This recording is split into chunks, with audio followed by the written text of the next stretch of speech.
Hi friends, வெள்ளிக்கிழமை காலையிலே ஏஞ்சி வேலையெல்லாம் முடிச்சாச்சுங்க. 6 to 7 சுக்கிர ஓரை. அந்த ஓரையில் நம்ம விளக்கு பூஜை செய்கிறது ரொம்ப நல்லதுங்க.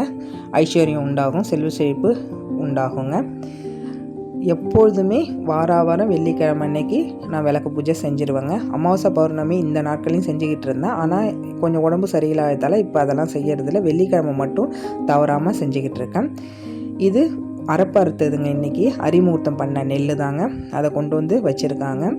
இதையும் சேர்த்தே நம்ம பூஜை பண்ணிடலாம் அப்படின்னு சொல்லிட்டு, நீங்கள் பிரம்ம முகூர்த்தத்துக்கு விளக்கேற்றி சாமி கும்பிட்டா எப்படி ஒரு பயன் வரும், நல்ல ஒரு பலன் கிடைக்கும் அப்படின்னு நம்புகிறீங்களோ அதே பலன் நீங்கள் விளக்கு பூஜை செஞ்சாலும் உங்களுக்கு கிடைக்குங்க.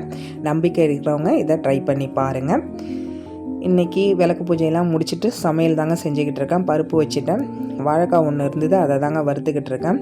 கீரை தான் கடையிறதுக்கு வேக வச்சுருக்கேன். ஆனால் என் பொண்ணுக்கு சாம்பாரோட கீரை மட்டும் தொட்டுட்டு சாப்பிட்டா பிடிக்காதுன்னு சொல்லுவாங்க. அதனால் நான் வாழைக்காய் ஒன்று இருந்தது, அதை அவங்களுக்கு வறுப்போம் அப்படின்னு சொல்லி வறுத்துருக்கேன். உங்கள் வீட்டில் என்ன சமையல், நீங்கள் என்ன செய்வீங்க அப்படின்னு எனக்கு சொல்லுங்கள். தேங்க்ஸ் ஃபார் வாட்சிங்.